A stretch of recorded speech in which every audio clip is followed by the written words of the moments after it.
नमस्कार मित्रांनो, आमच्या चॅनलवर नवीन असाल तर चॅनलला नक्की सबस्क्राईब करा, म्हणजे तुम्हाला मालिकेचे नवनवीन एपिसोड सर्वात अगोदर पाहायला मिळतील. तर तुला शिपिन चांगलाच धडा या मालिकेमध्ये काय घडलं. इकडे जयदेवराव म्हणजेच अक्षराचे बाबा हे अक्षरावर रागावलेले असतात. तर अक्षराला हे चांगलं वाटत नसतं, म्हणून ती अक्षरा जयदेवरावाच्या मागे जाते आणि बोलते, बाबा तुम्ही माझ्यावर का रागावले आहात. तर ते काही बोलत नाही. तर अक्षरा बोलते, मला माहीत आहे, मी अधिपतीशी बोलण्याचा प्रयत्न करत आहे आणि ते तुमच्या खिलाफ जात आहे, म्हणून तुम्ही माझ्यावर रागावले आहात. पण मी माझ्या बाळाचा आणि माझा स्वतःचा विचार करत आहे आणि अधिपती हे खूप चांगले आहेत. त्यांची यात काही चुकी नाही आहे. यात सर्व भुवनेश्वरी मॅडमची चुकी आहे. पण मी त्यांना भेटायचा प्रयत्न करत आहे, कारण की त्यांना भेटल्यानंतर जर मी हे सत्य सांगितलं आणि मी आई होणार आहे हे सांगितलं, तर ते खुशीने खूप हे होतील आणि मला घरी घेऊन जातील. तर त्यावर तिचे बाबा बोलतात, पण त्याच्याने काय होणार आहे. अडाणी ते अडाणीच आहे ना. तुला त्या घरात काय कोणती वागणूक मिळते हे तुला माहिती आहे. आणि तू तर स्वतःचं ठरवून घेतलं आहे ना, तू त्यांच्या घरात जायचं ठरवूनच घेतलं आहे, तर मग मला काय विचारते. तू जे ठरवलं ते कर, असं ते बोलतात आणि रागाने चुपचाप गप्प बसतात. तर विद्याही समजायचा प्रयत्न करत असते. इकडे अधिपती आपल्या रूम मध्ये एकटा रडत बसलेला असतो. तर होळीचा दिवस असतो. भुवनेश्वरी त्याला समजायला येते.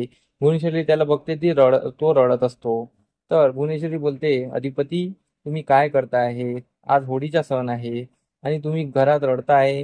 चला ना, होळी साजरी करूया. तुम्ही होळी साजरी नाही कराल तर घर कसं वाटेल. आम्ही तुमच्याशिवाय कधी होळी साजरी केली नाही. अधिपती बोलतो, पण नाही, मला होळी साजरी करावीशी वाटत नाही आहे. मला काही करावंसं वाटत नाही आहे. मास्तरीबाई इथे आहे नाही, मला त्यांची खूप आठवण येत आहे. त्या इथे मी आतापर्यंत त्यांच्यासोबत होळी साजरी केली आणि त्यांच्याशिवाय आता काही करावंसं वाटत नाही आहे. अधिपती मनातल्या मनात बोलतो, मास्तरीबाई तुम्ही आजपर्यंत माझ्यासोबत होत्या, तुमच्यासोबत सर्व सण साजरे केले, आता मला काही करावंसं वाटत नाही आहे. आणि अधिपती मनातल्या मनात रडत असतो. भुवनेश्वरी त्याला अजून तेल टाकायचा प्रयत्न करत असते, पण अधिपती बोलतो, नाही, मी मास्तरीबाईशिवाय राहू शकत नाही आणि मास्तरीबाईला मी आई ते आणणार, असं त्याचं ठाम मत असतं. तर भुवनेश्वरी त्या रूम मधून निघून जाते. भुवनेश्वरी विचारात बसली असते की अधिपतीला मास्तरीबाई पासून दूर करणं खूप कठीण आहे आणि त्यांच्या सोबत एवढं साधंपणे वागणं बी शक्य नाही आहे, कारण की मास्तरीबाई त्यांच्या मनातून काढणं म्हणजे खूपच कठीण झालेलं आहे. पण आम्ही ते करू आणि आम्ही लवकरात लवकर त्या मास्तरीबाईला अधिपतीच्या मनातून काढू. असं काहीतरी करावं लागेल की ज्याने ती त्यांच्या मनातून निघून जाईल आणि आपला डाव पण साधेल. असं काहीतरी करण्याचा ती विचार करत असते. आणि इकडे अक्षराने ठरवलं असतं की आज होळीचा सण आहे, आज मी अधिपतीला जाऊन भेटणार. आज सर्व घरी असतात आणि होळीच्या वेळेस ती त्यांना जाऊन भेटणार आणि सर्व सत्य सांगणार आणि ही खरी खोटी आणि ही बातमी देणार आणि मी माझी बाजू समजून सांगणार. तर जयदेवराव बोलतात की तू ठरवलं आहे ना, तर मग कर, मला काय विचारती आहे. तर ती बोलते, बाबा तुम्ही समजून घ्या ना, मला परमिशन द्या ना, मी तिथे जाते आणि सर्व ठीक करते. तर त्यावर जयदेवराव बोलतात की पण तू तिथे जाऊन मार खाणारच आहे, हे ठरवलंच आहे. त्या बाई कशा वागतात, ते दुर्गाबाई कशा वागतात तुला माहित आहे, तरी तू त्याच्यात जात आहे. पण इकडे अक्षराचं ठरलेलं असतं.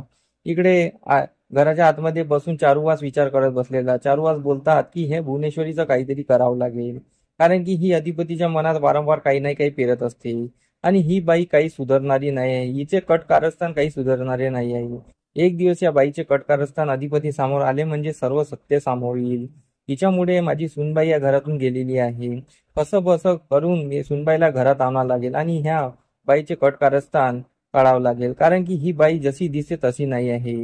करते काही आणि दाखवते काही आणि चेहऱ्यावर काही वेगळंच दाखवते. आणि इकडे आजी पण विचारत असतात. आजी शांताला भेटून आलेली असतात आणि तिला पण एका नातवाची हुळहुळ लागलेली असते. ती देवाजवळ नातवासाठी मागत असते आणि बोलते, नातू आला तर या घरात गोकुळ येईल. तर तिला काय माहिती असतं की अक्षरा ऑलरेडी प्रेग्नेंट आहे आणि या घरात नातवाची चाहूल येणार आहे. पण ती देवाला मागत असते. इकडे दुर्गेश्वरी भुवनेश्वरीला भेटायला येते आणि बोलते, ताई, हे अधिपती आतापर्यंत का नाही आले. आपल्याला होळी साजरी करायची आहे ना, आणि ते मास्तरीबाईसाठी काय काय करत आहे. मास्तरीबाईला सोडा म्हणा ना आणि दुसरं काही विचार करावा ना. तर त्यावर भुवनेश्वरी बोलते, अधिपतीच्या मनातून काही मास्तरीबाई जात नाही आहे, त्यासाठी काही तरी वेगळं करावं लागेल. पण भुवनेश्वरीच्या मनात वेगळंच असतं की मास्तरीच्या जागी आपल्या चंचीला आणायचं आणि या भुवनेश्वरीलाही जागेवर लावायचं. तर भुवनेश्वरी बोलते की मी मुलींचे फोटो मागून घेतलेले आहे आणि लवकरात लवकर अधिपतीचं दुसरं लग्न लावून देणार. पण मनात ही दुर्गी बोलते की या घरात माझ्या चंचीशिवाय दुसरं कोणी येणार नाही आणि या घरात आमचं राज्य असणार आणि मी तुला या घरातून हाकलणार, असं ती मनातल्या मनात बोलत असते. पण भुवनेश्वरीला काही माहित नसतं. भुवनेश्वरीची दुर्गा ही वाट लावणार आहे हे तिला माहित नसतं.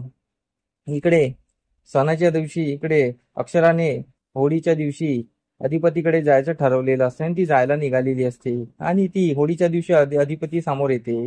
तर इकडे भुवनेश्वरीने अधिपतीला कसं बसं करून होळीच्या प्रोग्रामला आणलेलं असतं आणि ते अधिपती प्रोग्रामला बाहेर येत असतात आणि बाहेर आल्यानंतर ते बघतात तर काय, अक्षरा तिथे आलेली असते. अक्षराला बघून भुवनेश्वरीच्या मनात खूप कालवा कालव होते आणि भुवनेश्वरी विचार करायला लागते की अधिपतीच्या मनातून अक्षराबाईला काढायचं असेल तर या घरात अक्षराला असणं गरजेचं आहे. म्हणजे आमोरासमोर असा काही डाव खेळावा म्हणजे अक्षरा त्यांच्या मनातून निघून जाईल, असं काहीतरी करावं लागेल. तर अक्षराला बघून अधिपतीला स्वतःच्या डोळ्यावर हे होते की ह्या खरंच मासिनीबाई आलेल्या आहे. पण ती खरंच आलेली असते आणि अधिपती मासिनीबाईला उचलतो आणि खूप जोराने उड्या मारत असतो आणि तो खूप खुश असतो. त्याला वाटते की माझं स्वप्न आज खरं झालेलं आहे, मासिनीबाई घरी आलेले आहे.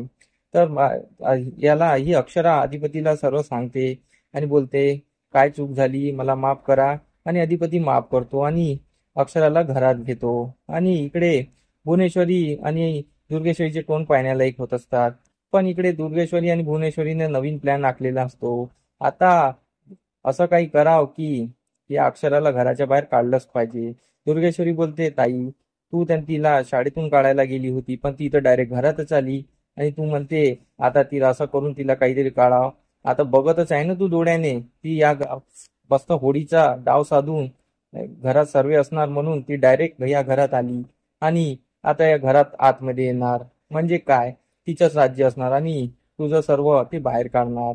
तर भुवनेश्वरी चिंतेत असते. भुवनेश्वरी बोलते मला त्रास देऊ नको, मला थोडा शांतपणे विचार करू दे. आणि इथेच आजचा भाग संपतो. आमचा एपिसोड कसा वाटला आम्हाला कमेंट करून नक्की सांगा. धन्यवाद. आमचा एपिसोड तुम्हाला कसा वाटला हे आम्हाला कमेंट करून नक्की सांगा. आम्ही तुमच्यासाठी नवनवीन एपिसोड घेऊन येत राहू. त्यासाठी आमच्या व्हिडिओला बघत राहा. धन्यवाद.